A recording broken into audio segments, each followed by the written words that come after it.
is Sharon Tubbs. I am the Director of Health Visions Midwest of Fort Wayne.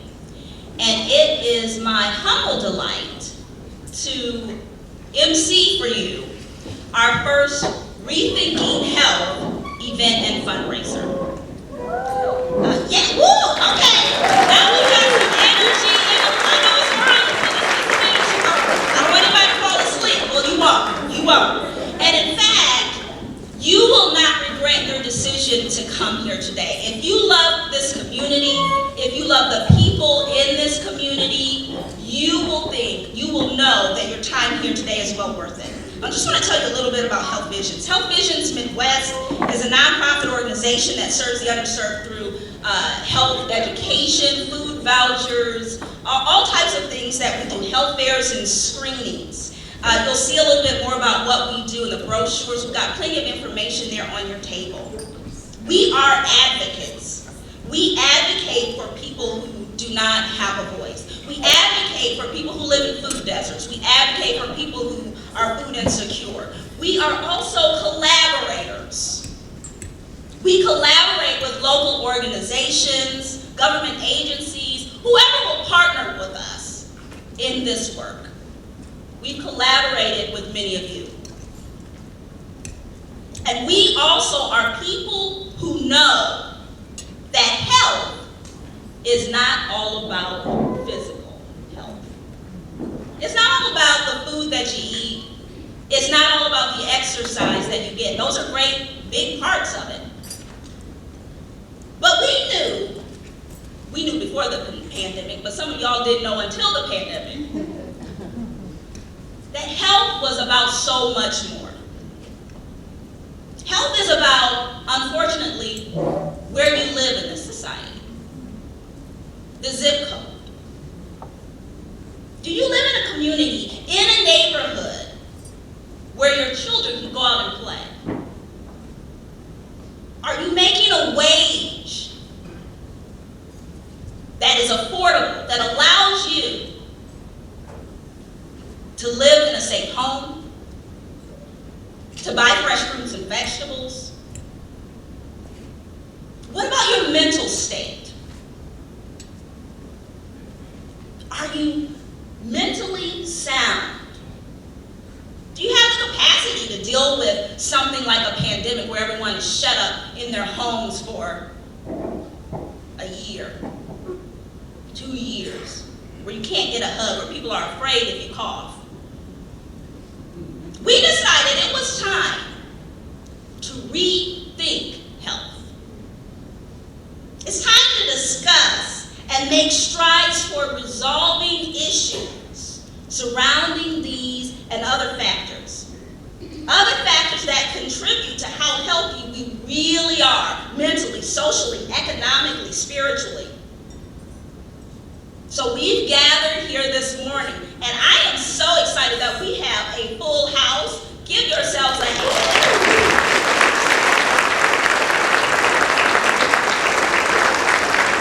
We have gathered here to rethink health. And we have an exceptional keynote speaker. I know because I had the pleasure of going to high school with her. We're a couple of years apart, but I've been trying to get Viva Combs Thorson to do something with Health Visions for about 2 years when I stumbled upon her at a neighborhood meeting. She doesn't even live here. She lives like in Atlanta or something. She came back to visit her people. She saw in the news that they were having a community discussion about revamping the Southeast neighborhood. Do you know she went to that thing? It was me, her, and about 3 other people. But she cares. And so I am excited to have her as our keynote. I'm excited to have representatives from our local hospital systems here. As panelists, you're going to see some really great people come together. That's the big thing, coming together to talk about health and health equity. You'll see them a little bit later. But first, I want to thank all of you for joining us again. And I want to thank our sponsors. You've seen them on the PowerPoint slide earlier, if you got here a little bit earlier. But I want to thank them publicly. I want to thank our bronze sponsors, Neighborhood Health, Anthem, Lake City Bank, Our silver sponsors, Positive Resource Connection, Lutheran Health Network, MD Wise. I want to thank our gold sponsors, St. Joseph Community Health Foundation, the Provincial Leadership Team for Poor Handmaids of Jesus Christ, and our presenting sponsor, Mark Music. I would like him to come up at this time and share a few words of welcome with us. Y'all give Mark a hand.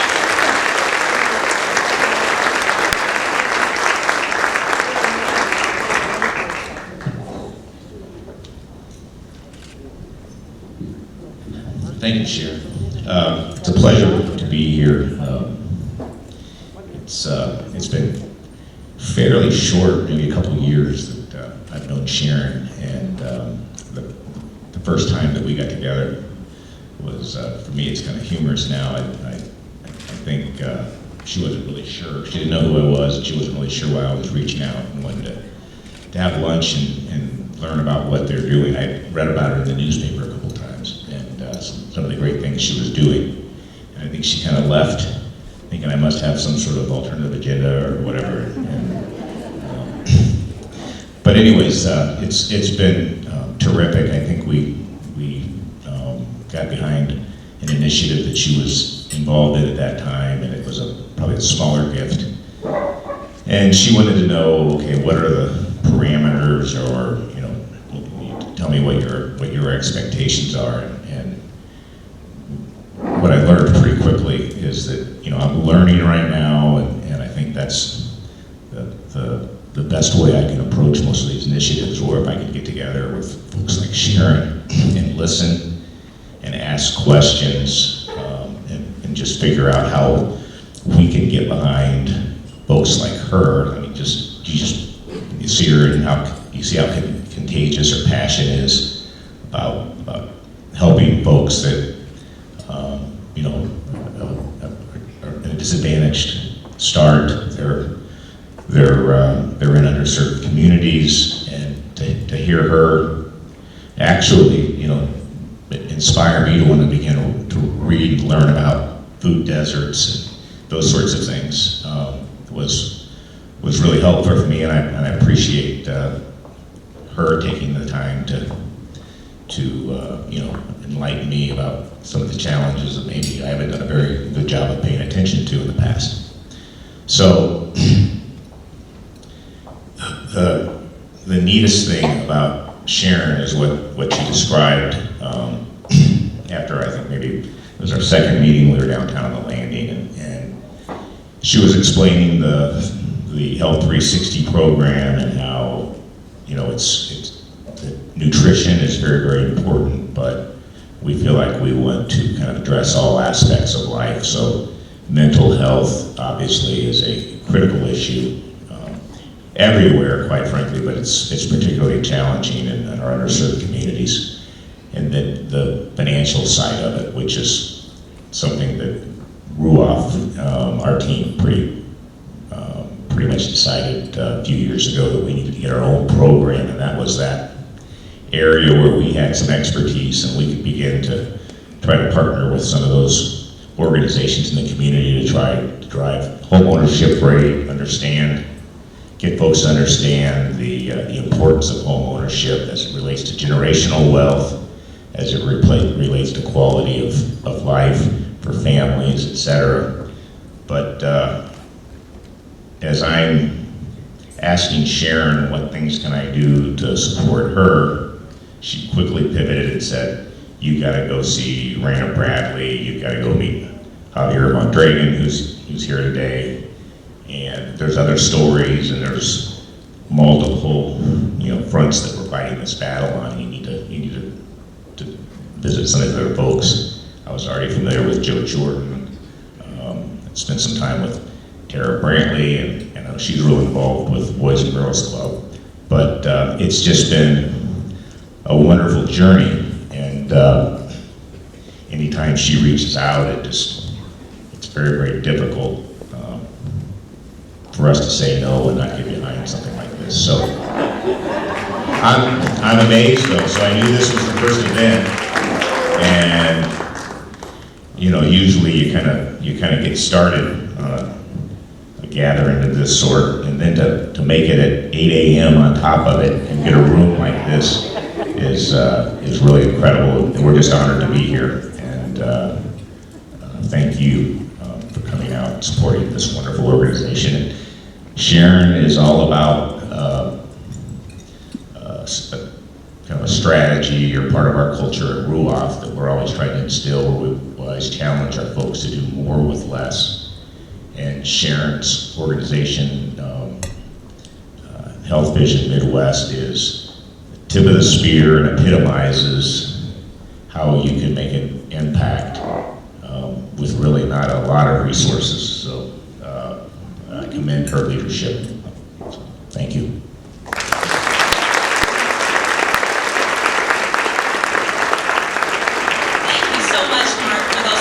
And it is not all about me, it is the team. I have a beautiful and wonderful team, hardworking folks behind me, and you'll get to meet them a little bit later. But y'all know what? We are way behind schedule.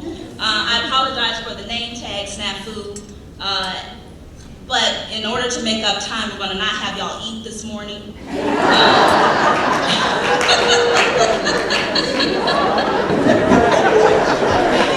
Take a plate on your way out. No, okay, so we are going to go on ahead and start breakfast at this time. Right now, however, we want to bless the food. Health Visions Midwest is a faith-based organization. We are owned and founded by the poor handmaids of Jesus Christ. We certainly don't want to offend anyone. If this you don't like prayer, you don't like blessing the food, you are still welcome here. And just plug your ears, just do something else for about 30 minutes. I want to bring up Gabby Alaman. She is of Principio de Paz Church. She is one of our community health workers. We train Gabby through our Healthy Safe Sanctuaries program, which you can read about in your brochure. Good morning, everybody. I will be doing a prayer in Spanish and English, like I was asked, since we have some Spanish speakers today. So I ask that you bow your heads and let us pray. Father God, we thank you on this day for blessing us with a beautiful day, God. We give you glory, honor, and praise. Padre, en esta hora te damos gracias, Señor, por un nuevo día.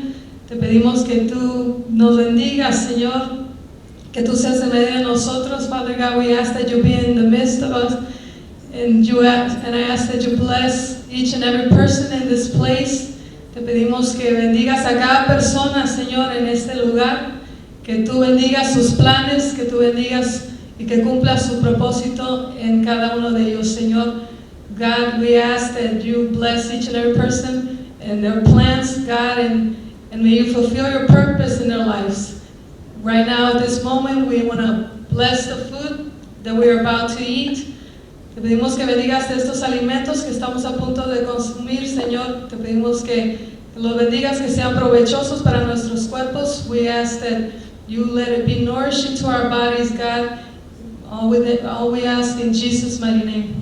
En el nombre de Jesús oramos. Amén. Thank you, Gabby. We're going to start with table 1 right here. If you would just make your way back to the back. And then, y'all going to make your way now. And then Peggy is going to come around, and when she comes to your table, then you are free to go up and go to the back and get your food. Thank you. My name is Sheila Curry Campbell, and I'm here to introduce our speaker. ReThinking Health speaker today is Dr. Viva Combs-Thorson. She's actually a product of Pilgrim Baptist Church, where it's my church. You can clap. She's going to share her story. On the back of your program is her resume. She has been very involved in her community. She's a native here in Fort Wayne, and she's going to present to us today. I present to you Dr. Dorsey.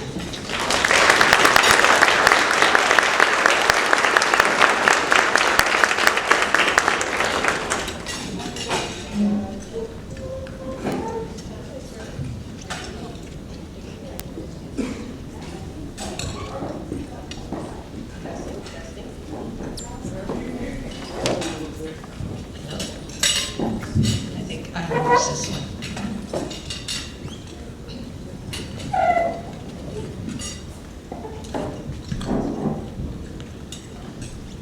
Good morning, everyone. Good morning.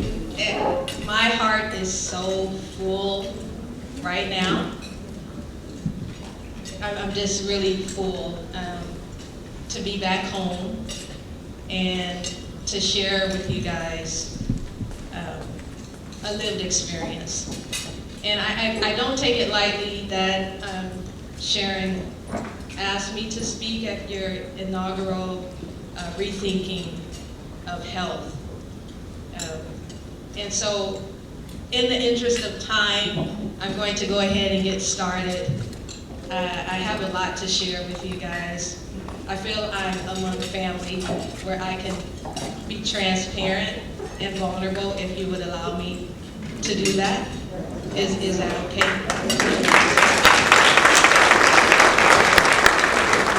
And so, as I've said, I'm here to talk about lived experiences of health inequities from my childhood, from living on the southeast side, Fort Wayne.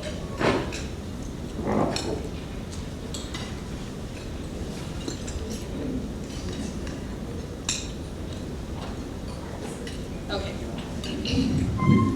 So excuse me, I have taken some notes so that I don't drift off.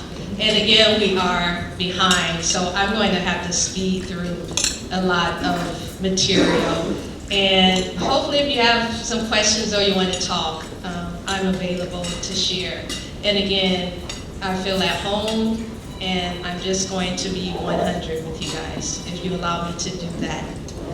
Okay, so I've outlined what I want to talk about in the way of having a couple of working definitions so that we're all on the same page of understanding as I talk about social determinants of health and talk about health inequities. And also what I'm going to share with you is a little family background. And as I think about and talk about the social determinants of health, I'm going to apply some of those categories to my lived experience, and then take you on a little journey of what were the drivers to my doing public health. Okay, so several of you, I believe, are in the health field, and we all know that health itself is not just a mere absence of disease or sickness, but it's the full and complete with your mental health, with your spiritual health, all of the different dimensions of health that Sharon talked about. So when we then think about health equity, we're talking about that there is this, everyone, have a fair and a just opportunity to meet their health potential, that they can thrive, and not just survive, but they're thriving. And so when we think about social determinants of health, and again, I think I'm maybe speaking to the choir about what these are, and again, Sharon has laid it out already for us. These are like your non-medical conditions of how you were raised, where you grew up, where you live, where you work, how you've aged. And they can either have protective factors or they can also perpetuate health inequities. And so I'm going to go through a few of those. I keep doing this here instead of here. So these, and hopefully you can see these. Again, I talk about the various conditions or indicators, how they play a role on our health. So this is just an example. Your age, your family structure, income, employment status, housing, food, transportation, access to affordable health services, and your spiritual beliefs, and education. Hopefully you can see this. Can you see? This is my family. This is like one of my favorite ultimate pictures of my family. This was taken back in '78. This has a pointer on it. Okay, yeah. So there are two people missing out of this picture. It's my grandfather and my aunt. They had passed away 3 years before. But we got the family together. I'm here over in the pink, next to my mom and my sisters and my little brother. The matriarch is here, Letha Martin. My uncle is here in the front, sitting. But we were really raised, and I start out with this picture because family is so important and critical to one's health. And we, with my mom and her siblings being so close, we cousins were raised together as siblings. And I see people nodding because that's how we operate and live and move and thrive, is with the connections with our families. So what I want to start with is like your family structure, my family structure. This is my mom here, Lula Mae Martin. At the age of 32, she already had 4 children. We were in a single parent household. She had a high school diploma, and she didn't have a license, no driver's license, no steady income, but she had 4 dependents. So if you think about that, and think about the families that you serve and support, you know, the single moms or some single fathers, but not having like a steady income, and what does that do to one's psyche, and what that does to a family structure, right?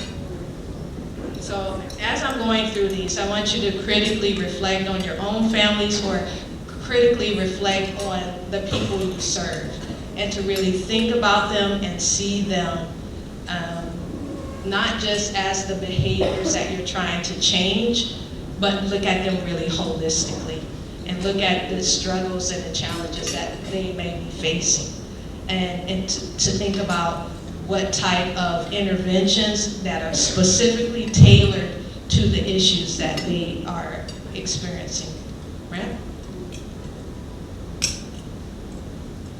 So now, I told you that she didn't have a steady income. And some people in the room might even know where this is. Yes? Okay, so my mom used to work at the VFW on Winter Street, and she worked at the Hawkins House of Fish, right? She was a waitress and she was a bartender there. And you know, being a waitress or a bartender, the money, the income there is not stable, right? And her shift was, and I was talking to my sister about this, her shift was from 6 p.m. to 6 a.m. Now, if you think about 4 kids at home, now we're latchkey evening kids, right? And thinking about how one has to still work, try to bring in the money, meanwhile you have kids at home, and you're making that sacrifice to make sure that they have food in their mouths, right? Transportation, I told you she didn't have a license, right? 32, 34, no license. So, transportation, what do you think we were doing? We walked everywhere. You see this says Pontiac, the bus, back in the day. We took the bus everywhere. Well, mostly we walked. We really walked. No car, limited access to vehicle, walked everywhere, grocery stores, laundromats with big bags on our head, doing it all. And then again, this limits where my mom could work, right? No license, no driver's license, no access, no steady access to a vehicle.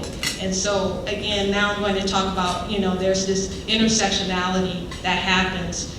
These social determinants of health, they interplay on each other, right? And exacerbate a situation. So that's what I'm, hopefully you're getting that appreciation from what I'm showing you. So, you know, then there's the increased stress of trying to coordinate things when you don't have transport and you're still trying to care for your kids, still work, but still don't have all the means necessary for your own self to thrive. mentally, physically, emotionally, all of those are at play. Then you have your dependents, these children that you have to support. Our housing. I don't know if anyone would, this house is still up. This is where we lived, and you know, sometimes I drive by there. There aren't any other houses on the block anymore, but back in the day, it was, you know, filled with kids. But like I said, with her not having a steady income, we were on subsidized housing. And we moved around a little bit, but we was happy when we finally settled on a home, which was close to the school where we were going. We had to walk, and it was close to where she was working. So walking, again, that was her means of transportation, her 2 feet to get to work. Food insecurity, food deserts. You talked about these already. Again, low income, Phil's Market, that's up here. I don't know if you guys remember it. Pontiac and Anthony, that was our grocery store. That was the grocery store. And again, being 4 kids, we grew up very quickly, right? She had to work, so we had to go to the store with the food stamps to buy the food. We did get that government cheese that made best grilled cheese sandwiches ever. They were the best.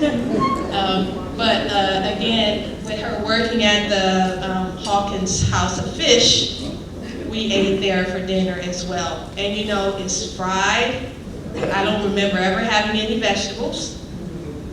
You know, everything was fried. It was good, but not healthy, right? So access to health care. We were on Medicaid. We did get our regularly scheduled appointments and the checkups, but it wasn't in the neighborhood. Again, it was far away. And so our mom would call a taxi and we would go. And again, this is when I was not even 10 yet. She would put us in a taxi by ourselves to go to the dentist because she had to look after our younger brother or had to work.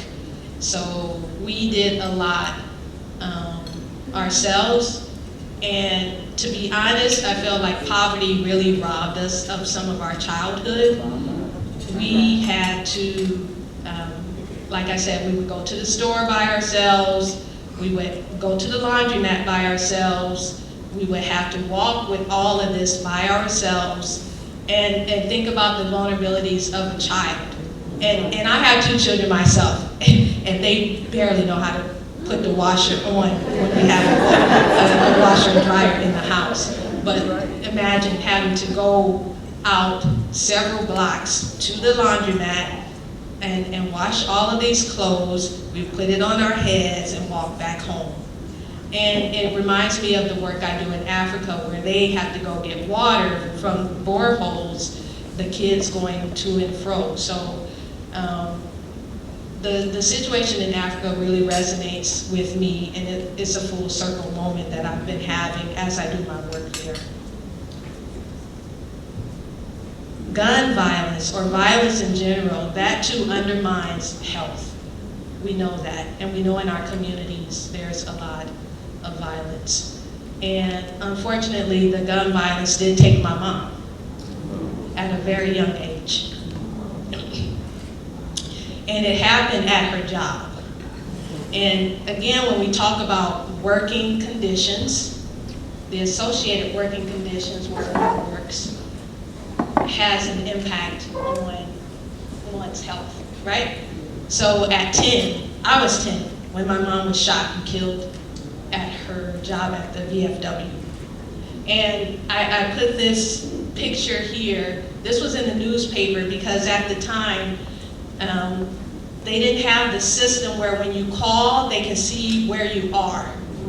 So back in 1981, that system didn't exist. And I think my mom was part of the impetus too for make sure it happens. because she had called, and when she was on the phone with them, she was shot, and they didn't know where to go, and they dispatched the ambulances everywhere, so they didn't get a chance to get to her in time.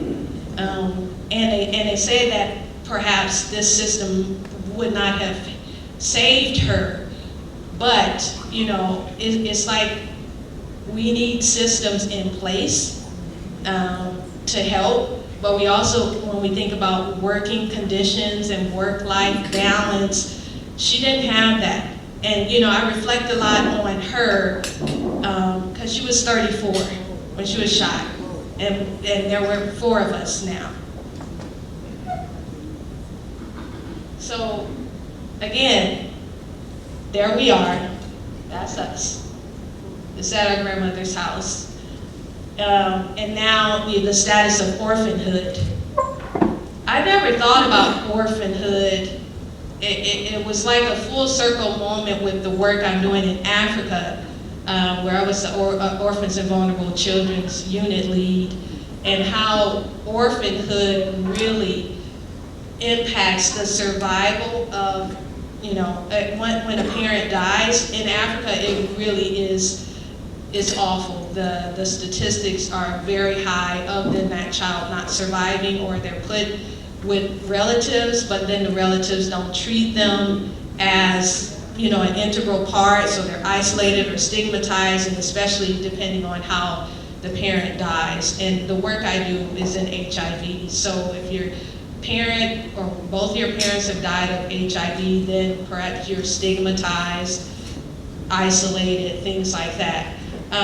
But with us, we were very fortunate that our family, like the first picture I showed you, it really, we're a tight-knit family, and they came together. And my grandmother, unbeknownst to us, of course we were little at the time, were extended relatives, not within the pictures that I showed you, but other relatives wanted to take one of us here, another one in this family, another one in that family.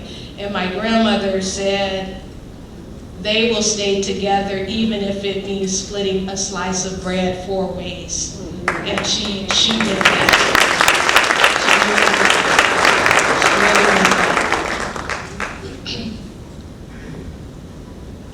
And so now we have a new structure, new family structure, and where our extended family becomes our nuclear family.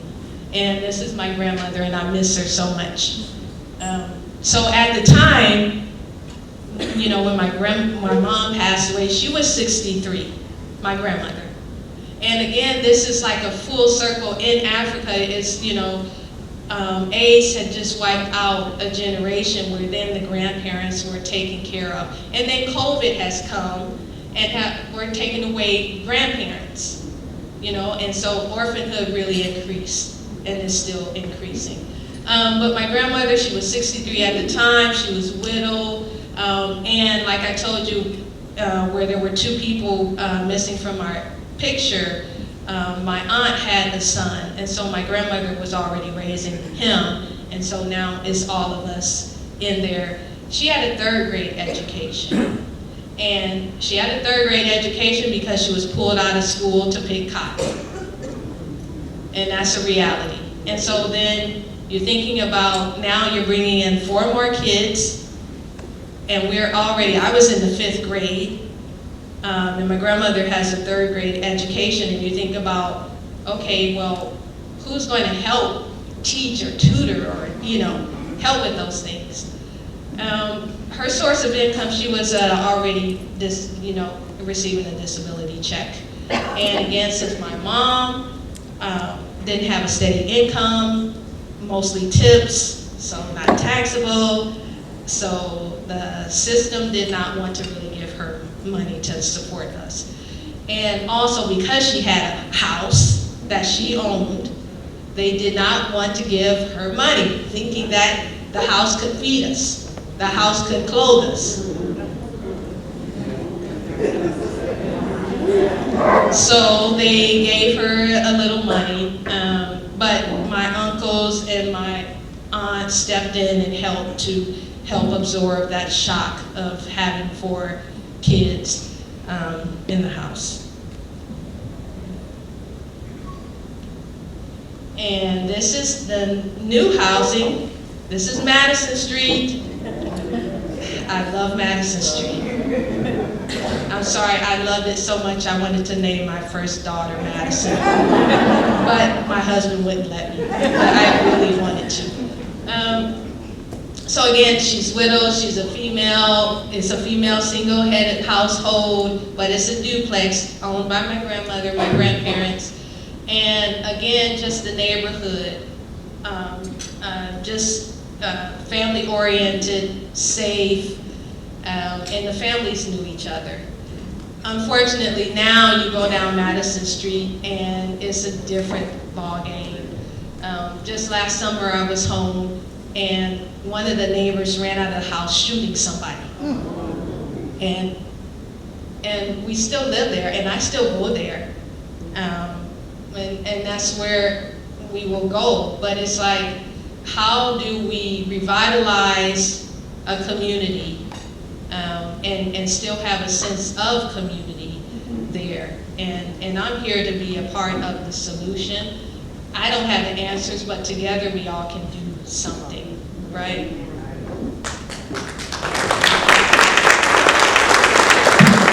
Okay, again, you know, when we lived on Houghton by Pontiac, you know, the food desert there, Madison is even worse.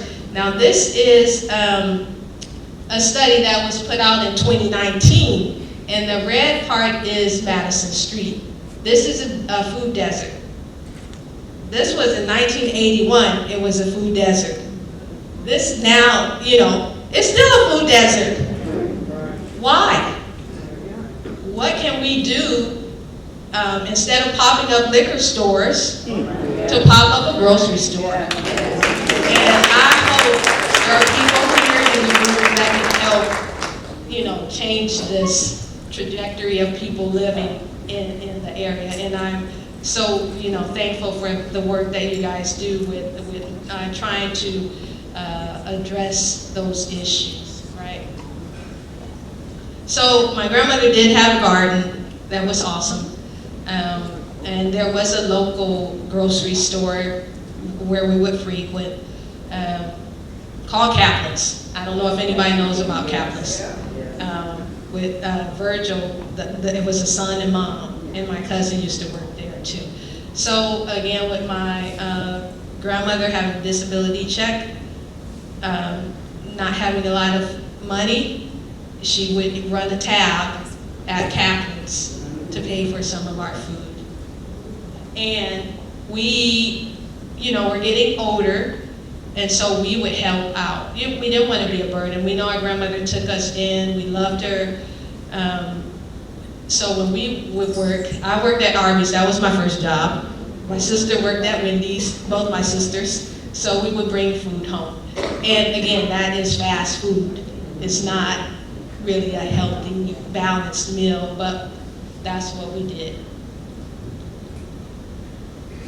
Still underinsured, still on Medicaid. Does anybody see the pictures or know where this is? That is Matthew 25, right there on Clay Street. I remember it like yesterday. And of course the Matthew 25, that's on Jefferson. But this is where, and then this is Dr. Wilson's on Lewis. You know, that's where we went. But Matthew 25 and this Dr. Wilson's was where we would go. Matthew 25 was for our school physicals and dental. That's where we would go. And thank God for Matthew 25. So now, I had given you guys some of the social determinants and how they interplay within my life and my family and my mom. I want to talk a little bit about some drivers, and these drivers can be a two-edged sword. You know, education or lack of education, or too much education where someone else doesn't have it, you know, can widen the gap. And so I am a living witness. Education works, and I see folks nodding their heads. That's my amen pointing right there. And so, education, I think, really helped me to try to break the cycle, the economic hardship of living in poverty, living in low income. And so we have to do more about making sure that folks get education, equitable, high quality education, because it works. For your health literacy, for you being exposed to more information, having a sense of agency to talk like a partnership with your healthcare providers. One thing I found out was my grandmother was fearful of hospitals and doctors. And I don't know if that was because of her education and her not feeling comfortable talking, or if there were past bad experiences with doctors. But again, with the education, it helps with accessing, changing your level of from poverty up into where you now can demand quality. And I'm not saying Matthew 25 wasn't having, they did. And so I appreciate it. It's time for me to, I'm almost done. I'm almost done, sure. So here's some pictures of, another driver, our mentors. And I want to just share one story and then I'll keep it moving. And when my mom passed away, my 5th grade teacher, Mr. Kelly, I went to Bunch Elementary. He talked to my grandmother, and because this happened in November, we still had some months left of school, he asked if he could come pick me and my younger sister. My older sister was already in middle school, but to pick us up every day until the end of the school year, so that I can finish out school. And that really did mean a lot to me. And for mentors to really show that they care, have genuine care, and want to impart that knowledge and wisdom. And so mentors, are valuable. And for you to think about being mentors, you probably are already mentors already. I think I have 2 slides left. Okay. The social community support, you guys see that is Hannah Homestead. That's where we would hang out too. We were considered delinquents growing up, idle, doing all crazy things. So, but sports, I was in sports in high school, the East Side neighborhood. East Side? Yes, clap for East Side. And then, working, and then, of course, my Delta Sigma Theta sorority incorporated in the building. And my SANS next year will be our 30th anniversary, and we're still very, very close. And so I just bring that up to have those networks, to have those support systems in place really helped me. Whoops. This one, Pilgrim Baptist Church, and I'm ending on that one because essentially this is where my heart is. Train up a child so they won't depart. They know it, and that is me. My grandmother, my grandfather, all of our family grew up in Pilgrim, and so did I. I was baptized there. And whenever I'm back home, which is Fort Wayne, I do go back to Pilgrim. But these are my strong convictions. We're supposed to be the salt and light of the world. You guys know that. We know that. You are affirming me, and we're affirming each other with being that salt and light. And if anyone would be first, he must be last. Yes. Last of all and servant of all. And that's where my convictions are with the work I do. and I'm going to end on this, I do a lot of work in Africa.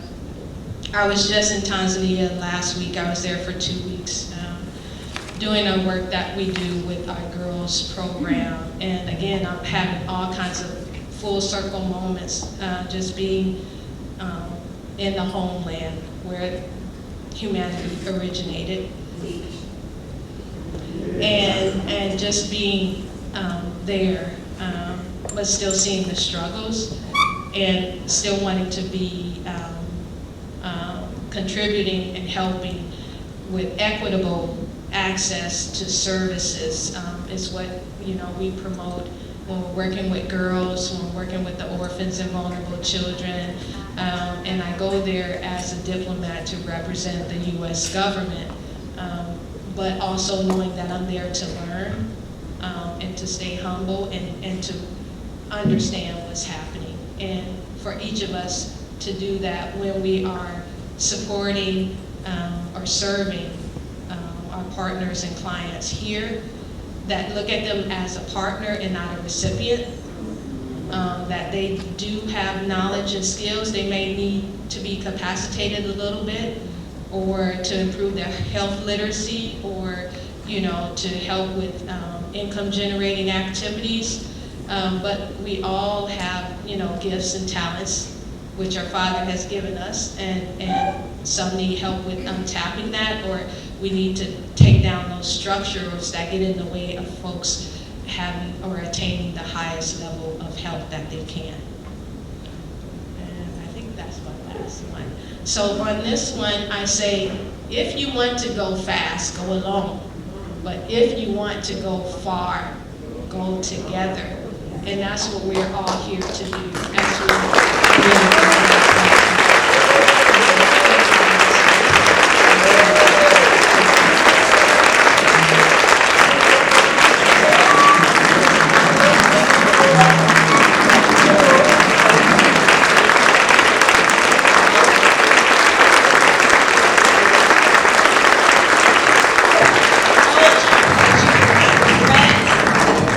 getting up so early in the morning. Thank you, Viva, for that awesome presentation and for your transparency.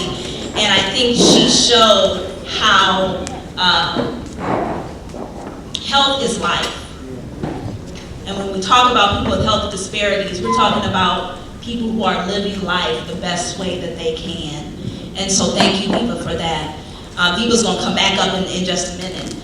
Because she's going to moderate our panel, and right now I would ask that our panelists, just in the interest of time, if you would just come on and make your way up to the stage and be seated, because we're going to go right into the panel discussion. But before we do, y'all just come on up. Come on up. Dr. Leonowitz, he doesn't even need stairs. He's so healthy.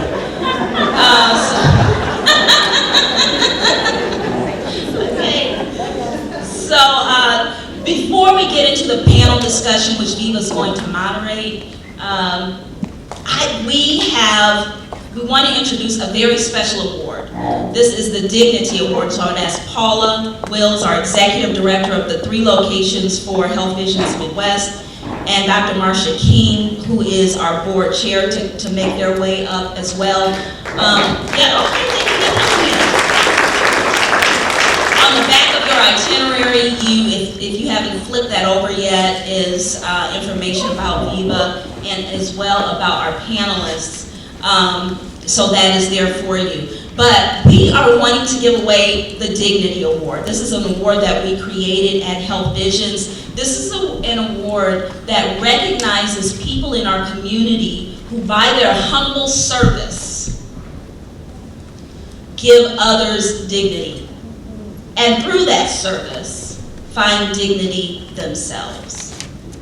Went through a litany of criteria for this and found that these people really exemplified those traits, living with simplicity, giving others dignity and respect in all that they do.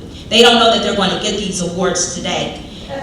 So the first recipients of the Dignity Award are, I can't remember who I have on the, okay, Yin Yin Mo and Win Tun Yin, They are a couple. Y'all make your way up to the stage, please. Vivian and Benton have worked tirelessly in our community on behalf of Burmese farmers. They have worked with Health Visions. They have worked with other organizations. They work with plowshares. They are passionate about what they do. I remember doing a vaccination clinic. If you all would come to the front here so we can get pictures, y'all can come to the front. And Paula and Marcia, if y'all could come to the front as well. I remember doing a vax clinic with Super Shot. And before the clinic actually started, people were lining up. They were 90% Burmese. And we looked at each other, Connie Helton and I, and said, where did the Burmese people come from? And then Yin Yin came and said, I've been passing out flyers. Me and Linton, they have their pulse in the community. They are now working with farmers in order to give them the certification that they need. I think the farmers with our Heal markets, y'all have Heal produce on the table, by the way. In order to get the certification that they need to be empowered to take state, WIC, and SNAP vouchers so that they can feed their families as well as feeding the community. So we are so grateful for Yin Yin and Winton. Who has theirs? Okay, could you give me that poll? Because I forgot what's on here. So it says, the Dignity Award 2022, you see the worth in the undervalued and enhance the health of our community. Your service displays the essence of dignity for us all.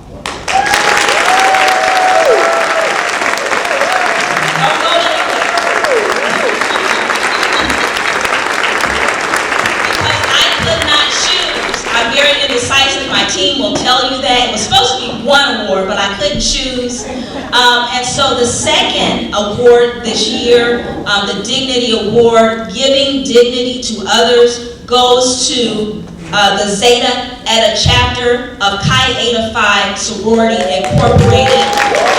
We have a representative here, Phyllis Bragg.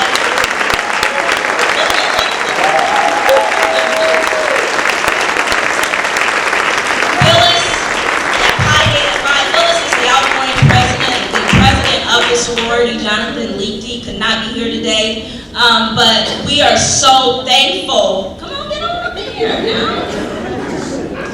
For Chi Eta Phi as well. They have been going around to different events for the past several years. I mean, they're older than that. The organization is older than that. But every vaccination clinic, health fair, anything that we have wanted or needed someone to come to and provide those health screenings, they're there. They're there to give the vaccine shots. They're there to take the weight. They are there, volunteers in the community. This is a sorority of retired and active nurses of color, and so they are out there doing all that they can do to serve the underserved. Again, we value you, and in the dignity that you have given to others, you have expressed the dignity that we all should share.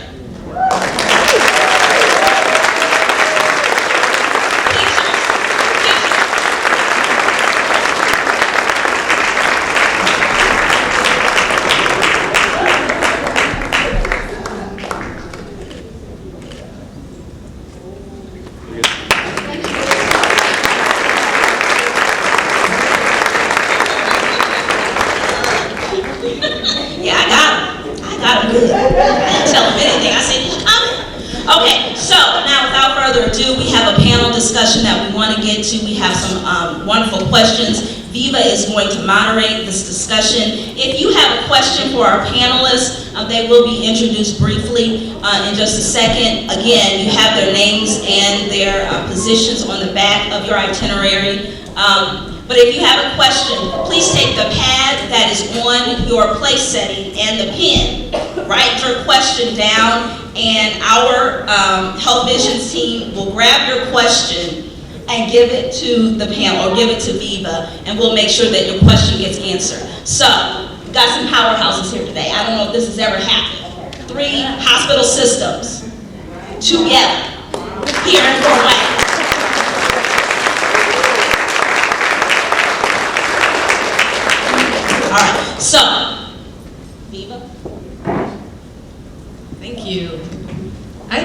I need to read a little bit about our panelists. Just so you, and maybe you all know them already, but I do want to just make sure that you have a little bit more information. I'll start with Dr. Sarah Gia Quinta. She serves as the Senior Vice President of Community Health and Equity for Parkview Health. In this role, she oversees the system's health equity strategy and leads multiple teams dedicated to community health, outreach, and programming. With experience in both private and public health institutions, she's worked very closely with physicians, nurses, and community health organizations. She is passionate about the impact of social factors on pediatric and adolescent and adult health outcomes and the critical role health systems play in addressing health disparities.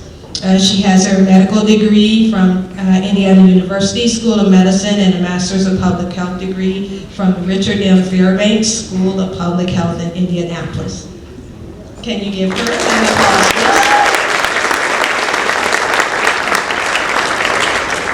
please? Next, we have Dr. Stacy Grundy. Wave your hand. Okay. She is the Executive Director of the Health Equity for IU Health. Dr. Grundy is a professor at, former research assistant professor at Southern Illinois University School of Medicine and the former interim director of the community engagement for Southern Illinois University system. Dr. Grundy has devoted her career to improving healthcare access and quality for historically excluded communities.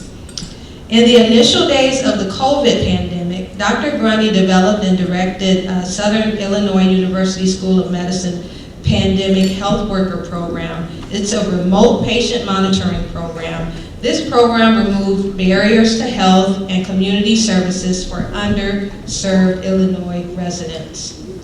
And Dr. Grundy received a Bachelor's of Science in Human Nutrition from University of Illinois at Urbana-Champaign. She earned a Master's of Public Health in the Health Promotion and Behavioral Sciences with a concentration in health disparities from the University of Texas School of Public Health and a Doctor of Public Health degree from the University of South Florida College Public Health. And last but not least is Dr. Nicholas Leonowitz. He is the Emergency Department Medical Director at Lutheran Downtown Hospital, serving in the emergency medical field since 2015. And he received his medical degree from St. George's University School of Medicine and residency at St. John's Hospital and Medical Center.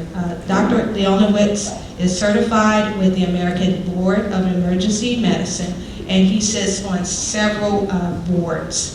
And now I have, let's give him an applause, please. Okay. Now, did anyone have any questions right off the bat that they wanted to ask? Because you have like pads that you can write some questions down. Okay. It'll come to me. It'll come once we start talking, I think. So I'm going to start with, and I know I had given a definition of health equity, but I want to hear from each of the panelists about what does health equity look like for you or your institution. So who would like to go first?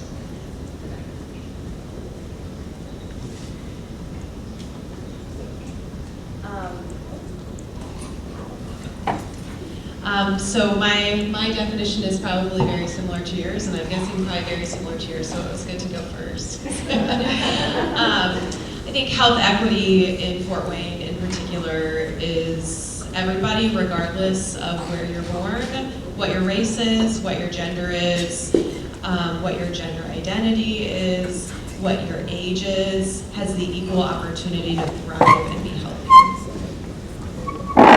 Thank you.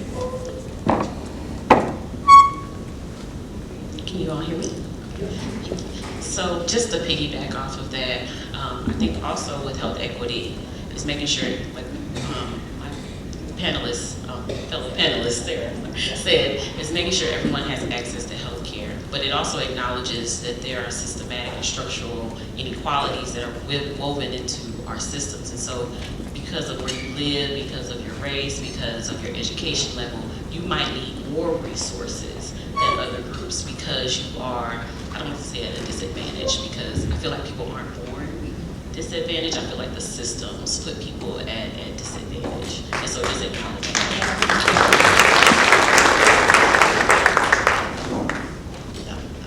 It's hard going last after these two wonderful ladies, as you guys have heard. But yes, very much so. Health equity is any patient who comes through my door is going to get the same equal treatment, whether they are from a certain area, of a certain background, of a certain race.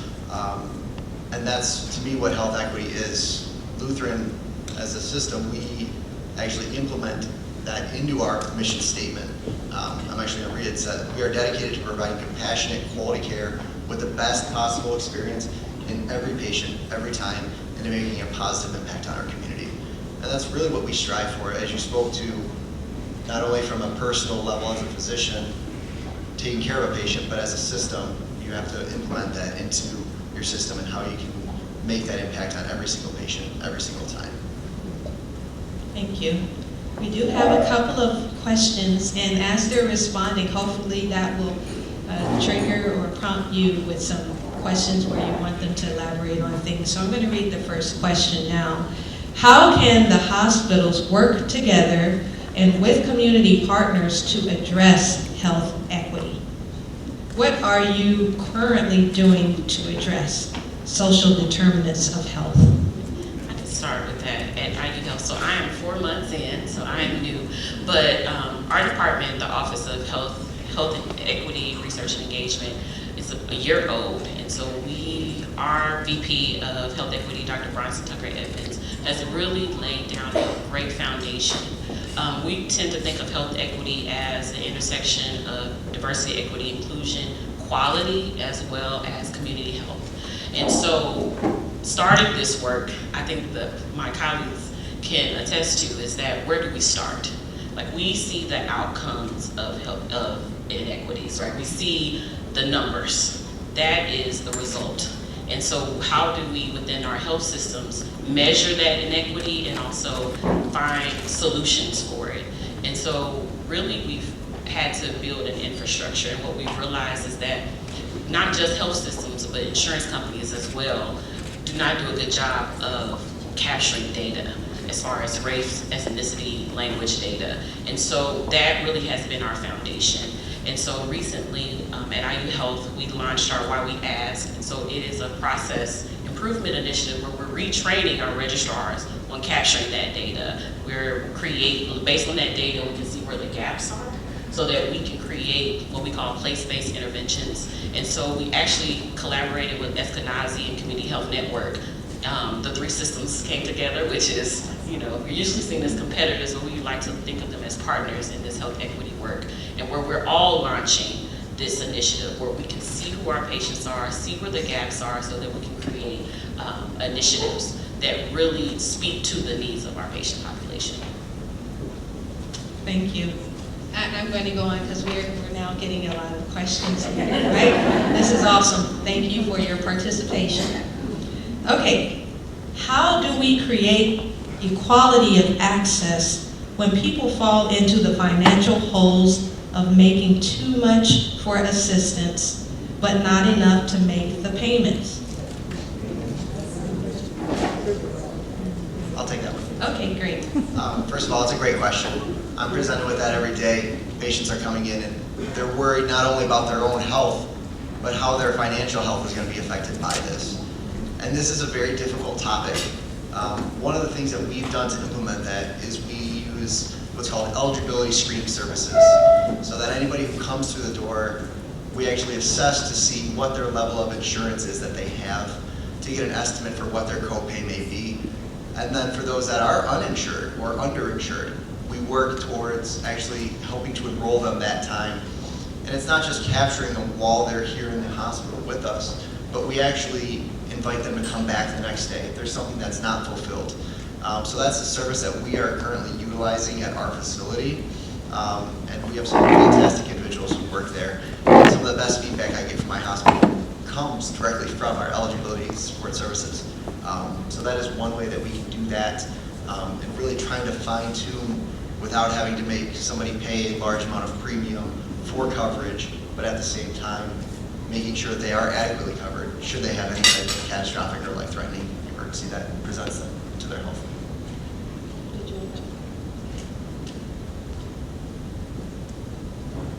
Sorry. Yeah, just to add to that, I think health systems have a responsibility too, that if it's not affordable that we can provide, that we invest in those organizations in the community that are providing that care.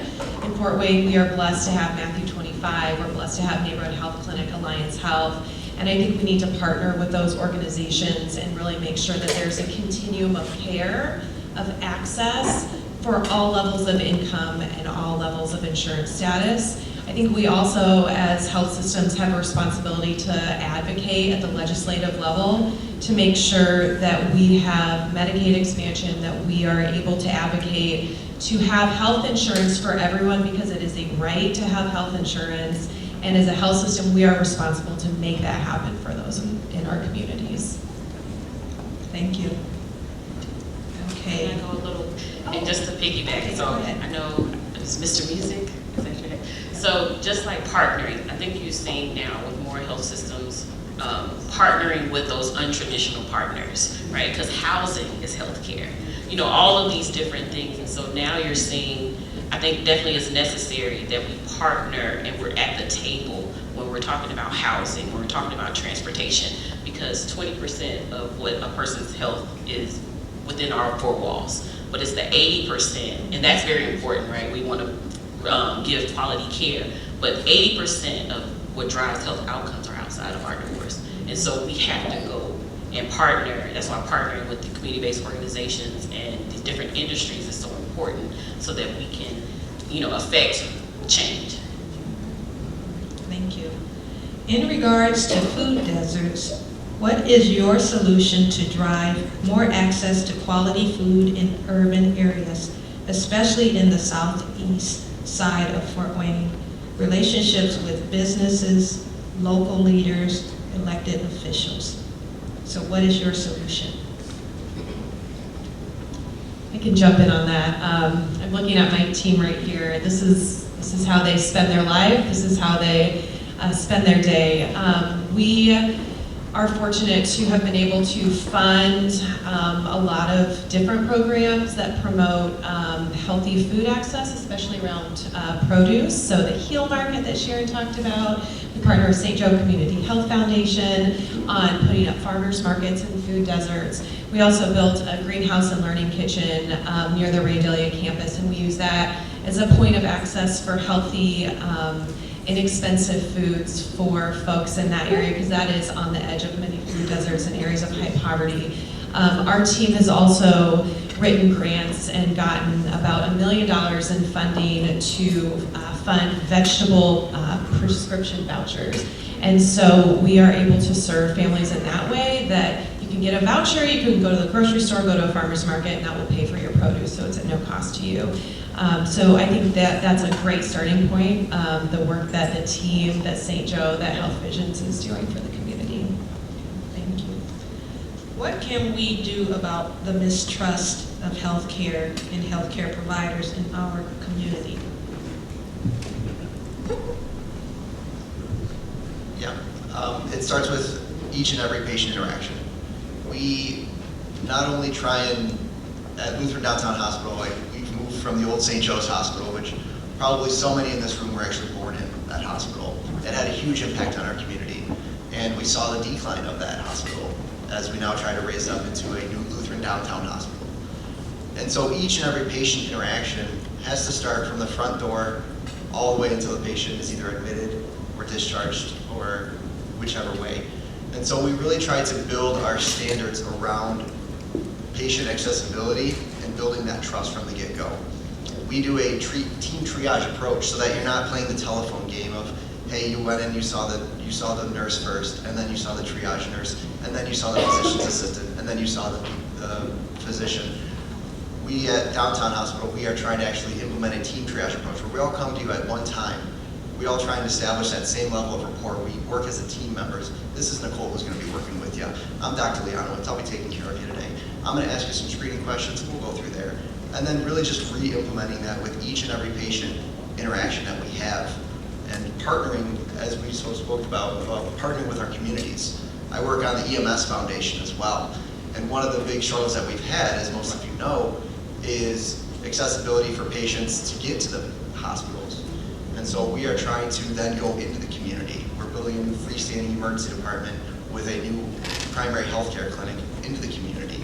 We're trying to bring healthcare not just within our hospital walls, but all the way to you as well, to help rebuild that relationship, because we know that it has been damaged, and COVID has been a very difficult time for that as well.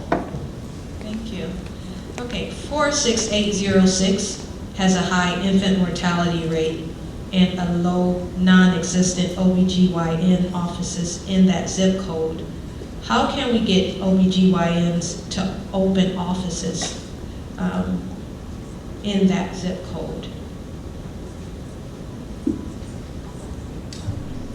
It's a great question. I think it's something that both health systems have been thinking a lot about. I think what we need to figure out is buildings that they can be in, and I think there's a good start for Alliance Health. It's now in the 06 zip code. We have neighborhood health right there.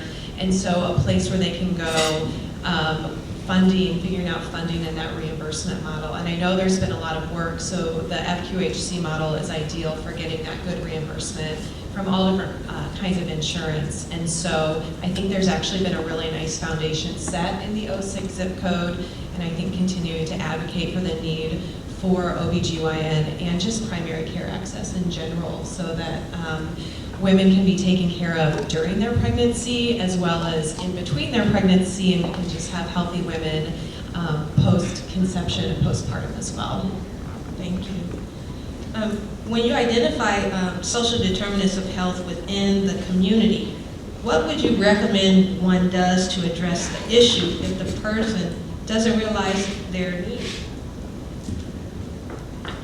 I think it kind of goes back to that mistrust question that you originally stated. Before I joined healthcare, I was in public health, and I think what COVID really taught us is that we haven't done a good job of, we call it health literacy. We haven't done a good job of explaining things in a way that people can understand. And so, as far as getting someone there, and traditionally healthcare has been kind of top down. It's the doctor tells you something and then you do it.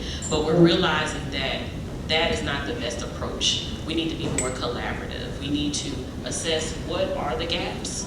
You know, is it health literacy? Is it transportation? Is it, and so now all the hospitals are required to assess social determinants of health. And so if you've heard of community health worker programs, I know this organization has those.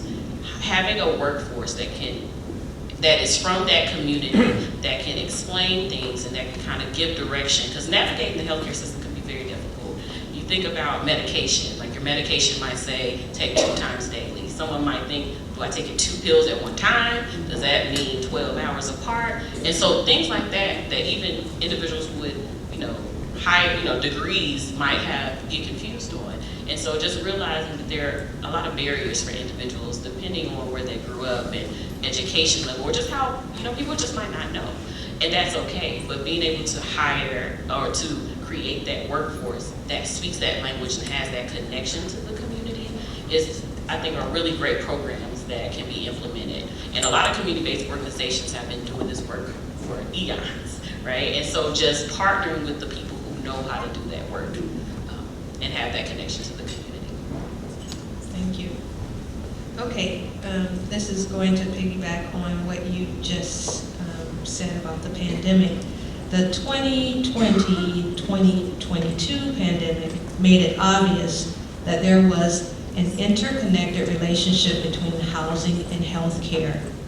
What was learned from that period so that we can do better in the future? There are housing problems, home health care, assisted living, senior communities, and the lockdown, no visitation or isolation. So what have we learned to move forward? And that's a hard question. That's a very difficult question. You know, I'm blessed to sit next to somebody who actually, I heard about you're going into the community and having people who basically have that home monitoring. We didn't do well in the pandemic. We know that. And we have learned a tremendous amount about what our capabilities are in working together, in trying to intertwine different hospital systems so that it's not red versus blue versus green. It's about the community, and it's about caring for patients in the community, because ultimately that's why we are there. And so for us to get better, for us to continue to move on, it really comes down to that health literacy and really teaching during each and every time that we interact with somebody. And that's not just from an emergency department standpoint, that's with primary physicians, that's with education materials and such as well, and taking that time to answer questions, and having events such as these awesome events that we're here at today, where I have a chance to talk to community members, to answer questions, and to really try and fulfill whatever needs that you feel are unmet, so that way we don't relive this atrocity one more time.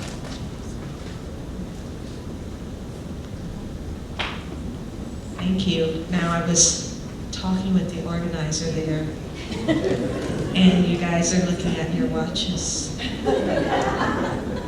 And I'm hoping you can bear with us for about 15 minutes. Is that okay? I mean, you guys, these are your questions we're trying to get answered, right? And this has been very fruitful discussion. You're very fully engaged, and this is great. And thank you to the panelists for answering, being very responsive. So we have some more. We're putting you right there in the front, right? So is that okay? You know, it's 10 o'clock now. 15 more minutes? Yes? Yep. Okay, thank you. Thank you for that. Okay, so next question. Those food vouchers, are they just offered only in the summer months? How about all year round? That is a great question.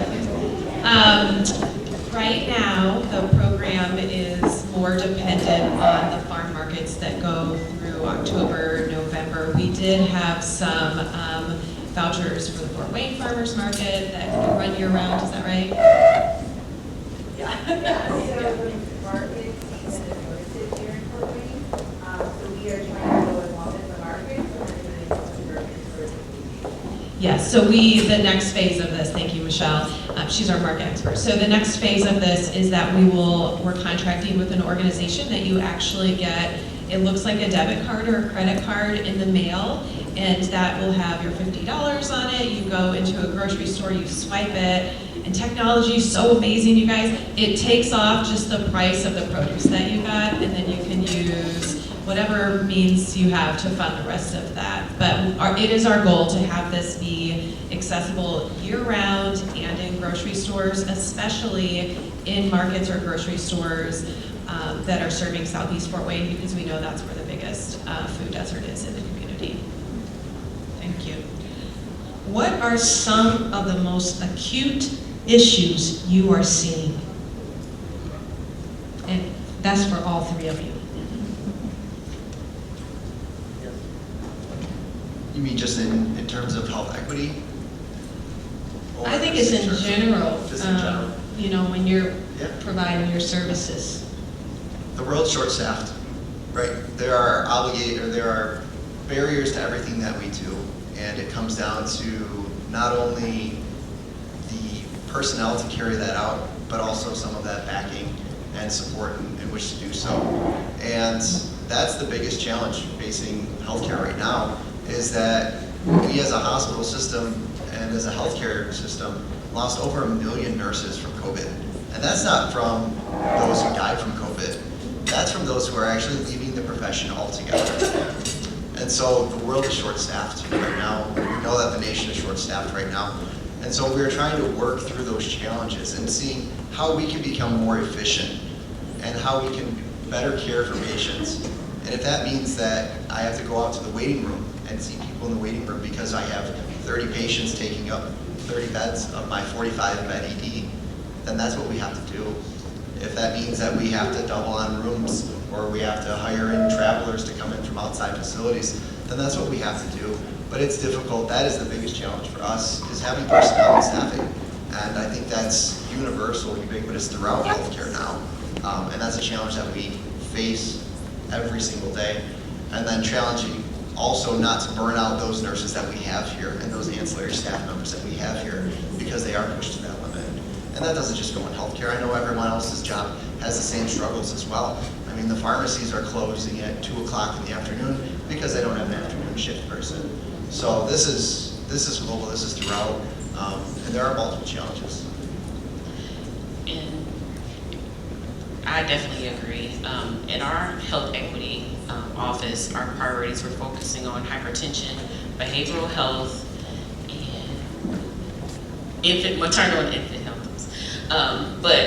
And so just like my colleague mentioned, as far as staffing, we have to be creative. We actually just launched our iHeart program, which focuses on reducing disparities in cardiovascular risk in certain targeted neighborhoods within Indianapolis. And so figuring out, setting up these systems, because we know we can't just wait on people to just walk through the doors, right? Because with COVID and with everyone, it could be mistrust, it could be anything, of why people are showing up to our emergency rooms, you know, later with late disease, which is more costly to our healthcare system. We're actually having to figure out innovative ways to go to the community so that we can help them and educate them and then navigate them to a primary care physician or a specialist. And so we are having to look at different, because those community health workers, a lot of health systems aren't used to having those type of positions, especially ones that kind of, with our community health workers in the community, they don't, to see someone, they don't have to be an IU health patient, which is not traditionally how healthcare systems, usually you're our patient, we see you, you know, that we know that you are coming to us. And so just having to be creative because of those nurse shortages and having to think outside the box, because what we thought typically is the way that we should do things, we're realizing that that is just not the best fit. And if we really are serious about health equity, then we do have to be more creative and listen to the community's needs.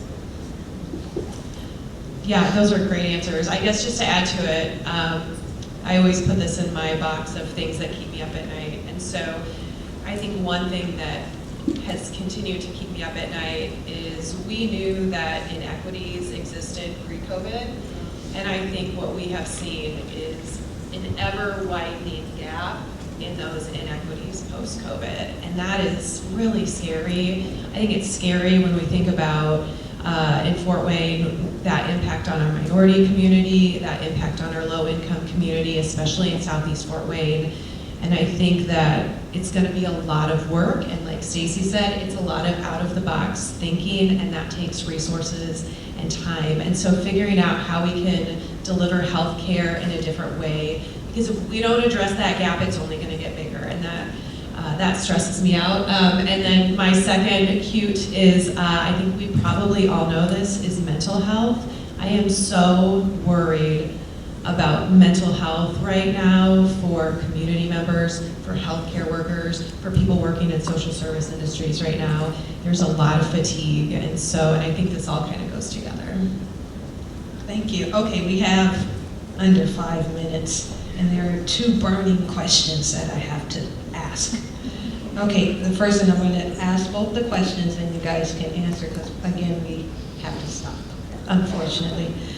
Okay, how do you approach undocumented families and individuals afraid of going to any health facility thinking that they will be deported to have access to medical care? And the second one, what are you doing within your systems and networks to improve both the health outcomes and life outcomes for survivors of domestic violence? For example, are you partnering with survivor serving organizations? Okay.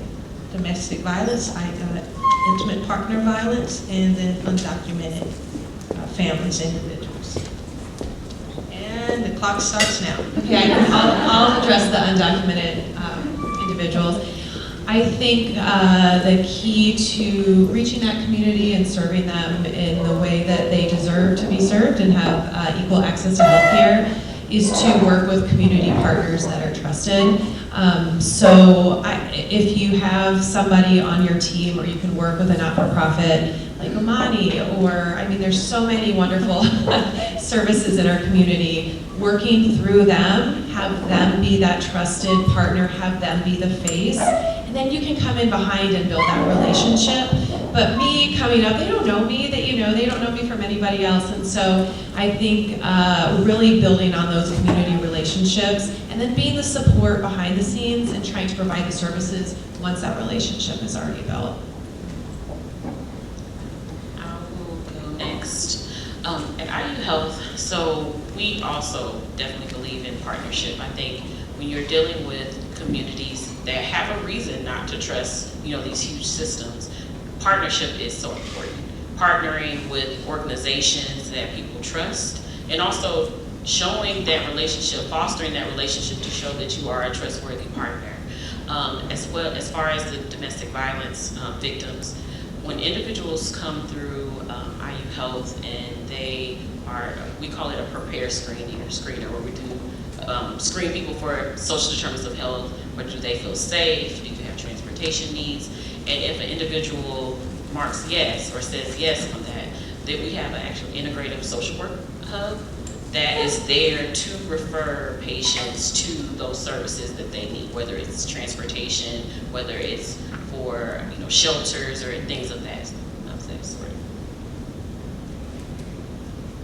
Yeah, and we're very similar as well. We do screen for every patient for those opportunities for implementation as well, and that comes from basically individual interviews with each and every patient, with that being a part of our routine questioning, because that may not be at the forefront of somebody's mind. And we do continuous education as well to search for those patients who may be victims of domestic abuse or human trafficking. It's actually required continuing education of the providers at Lutheran that we have to continue at least 3 hours of continuous medical education for human trafficking as well. And we've unfortunately caught some of those patients as well. And we partner quite closely with the with the Fort Wayne Police Department as well, utilizing the same nurses, so that we have a direct line of communication with them. We can discharge a patient after they've been medically treated to then be continuous treatment through the same nurses as well. Thank you, and thank you, audience, for being fully engaged and just giving us your undivided attention and being just very engaging and active. And let's give a round of applause to our panelists.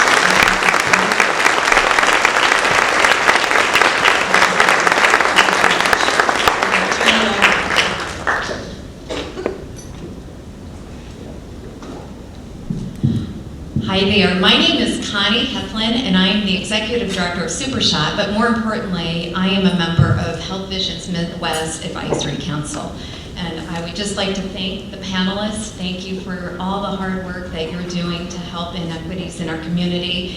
And thank everybody here on behalf of Health Visions for being here and doing all the work that I know each of you do. We're all in this together, and it takes every little bit of the pieces of the puzzles that we put together as a community. So thank you. I'm going to read some words. So I'm going to stay on script here. So Health Visions Midwest serves the very people who live with the health disparities we've been discussing today. They need advocates and supporters like the team at Health Visions, but they also need people like you. The programs and services that Health Visions provide aren't possible without funding to pay and train our community health workers. That funding comes from grants, private donors, and other supporters. In other words, that funding comes from people like you. Currently, 2 program areas are not fully funded in 2023, the Latino Outreach and the Wellness Initiative. I want to read 2 short stories from residents whose lives that have been changed by these programs. First, we have Hilda's story. For years, Hilda lived with a painful torn meniscus in her knee. She had tried to have surgery, but for various reasons, it never happened. Initially, medical professionals just dismissed her pain as arthritis. I didn't have health insurance, Hilda says. Maybe that was a factor. There were other problems too. Hilda's diabetes rose out of control at one point, making her body incapable of enduring surgery. Meanwhile, a financial assistance program to help her pay for the operation expired. She wanted to give up, but she was in so much physical pain and it only intensified. She eventually had to quit her waitressing job. She says, I couldn't sleep at night anymore, and I couldn't go to work either. Hilda had connected with Health Visions Midwest and was participating in a diabetes management workshop with the Latino community health worker, Lupita Valdez. Lupita, raise your hand. During the workshop, she mentioned the pain in her knee. Lupita told Hilda not to give up. She assisted her in applying for financial assistance again. Lupita also helped the family apply for emergency medical insurance, which Hilda and her husband didn't even know they qualified for. Lupita walked the family through the application process, translating documents and helping them submit their paperwork. In the meantime, the seasonal job Hilda's husband held ended for the winter. Sometimes we had little money and sometimes nothing at all, Hilda says. She continued taking various Health Visions workshops and participated in activities. For these, she could earn food vouchers from Community Harvest Food Bank as incentives. Finally, doctors approved Hilda for her operation. Lupita, who was also a certified medical interpreter, supported her throughout the process. She accompanied me to the appointments and was with me the whole day of the operation in Huntington, interpreting for me, Hilda says. She was with me, giving me her unconditional support, and I would add love. The surgery was a success. Today, Hilda participates weekly in Health Visions to No Esta Solo group. You are not alone. For Mexican immigrants. Group members share their deepest pains, struggles with living in a foreign land, and support one another. Several recently experienced going to the zoo for the first time. They also celebrate Mexican holidays, take walks in area parks, do water aerobics, and learn about nutrition, all to increase their physical and mental health. Hilda is able to work again and was even promoted to the restaurant's manager. Congratulations, and thank you.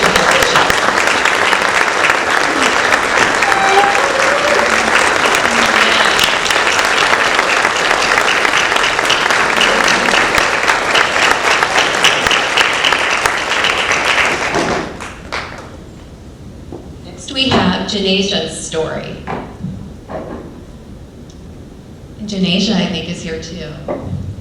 Anyway, Health Visions Wellness Coordinator, Patricia Veazey. Okay, where's Patricia? There we go. Conducts a variety of life skills workshops as part of her wellness initiative, which is intended to give people tools to live positive lives. For her Aspire series, she offers virtual and in-person sessions that often range from financial wellness and home buying to building self-esteem and goal setting to overcoming trauma. One workshop series focused on suicide prevention. Patricia hosted the series online with local experts, then did an in-person session with the recordings and inspired conversations at local transitional housing shelters. There she met Janaesia. Immediately, Janaesia connected with the workshop, which had come at precisely the right time. She was considering ending her life. I come from a family that has suffered from major depression, suicide ideation, and suicide attempts. Janaesia says, suicide isn't new to me. During the group discussion, however, she began to feel free to speak about her own thoughts. So did others. They were all striving to overcome major life hurdles. The workshop included tips and other information on how to start anew. Hearing that presentation helped me to see that I am not alone, and support is available to help pull me through the storm, Janesa says. The Aspire program has helped me to realize there is sunshine at the end of the tunnel. My life has meaning. With the help of suicide prevention, I now choose to live.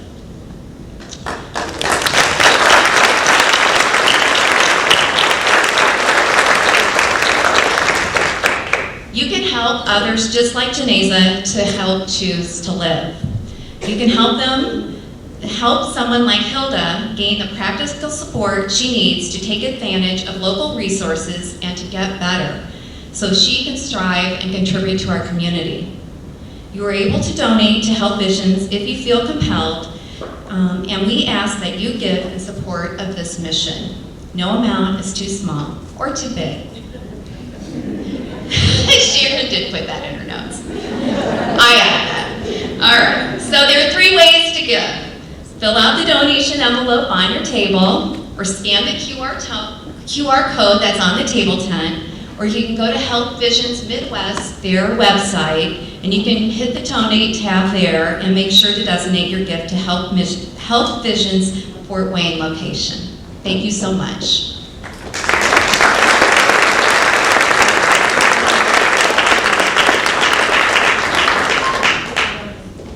Thank you all for bearing with us.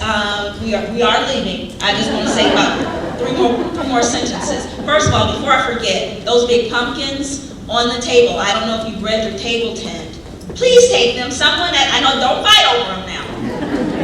But take them home. They are the product of our Hill farmers. These are local farms. George McGowan, raise your hand.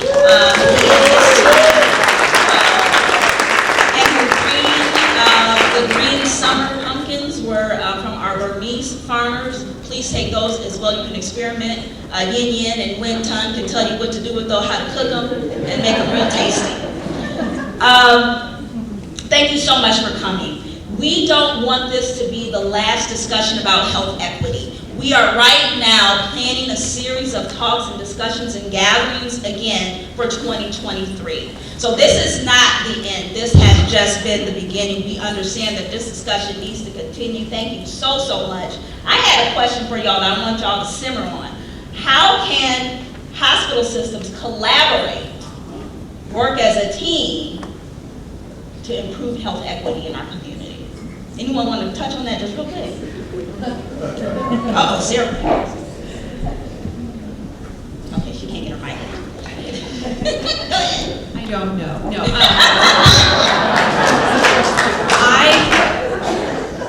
This is a great start. The one thing I want to say to that is I was fortunate to hear some health system leaders in Cleveland.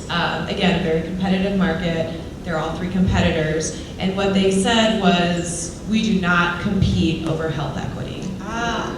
Yes. So I think what we need to do as health systems, we can focus on competing on providing the best quality of care, the best pricing. Those are things we need healthy health systems to compete over. But from a health equity perspective, I think keeping in mind that that is not something that we should be competing over. All right. Okay. Dr. Brody's picked up her mic. No, and I completely agree. We just recently collaborated with 2 other health systems. And so it's a change of thinking, right? Because it's like we've always looked at each other as competitors. But when it comes to when you're looking at the cost of health care, you're looking at all these things that are happening outside the 4 walls, we're realizing that we do have to collaborate. Dr. Liana, would you agree? Absolutely, and it's through partners such as yourself who invite us to these discussions, who give us these opportunities to get face-to-face time, who are clinics at the neighborhood health clinic, Matthew 25, that we all support, that we all utilize, that we all have patients that we share through there. And like you said, you don't compromise when it comes to health equity. It's a competition to see who's going to give the best health care. That's really what it should be. And that should be. Please. And I know that rather than competing with each other, it seems like we should all be competing with yourselves to be better, but cooperate and not see each other as competitive and compete with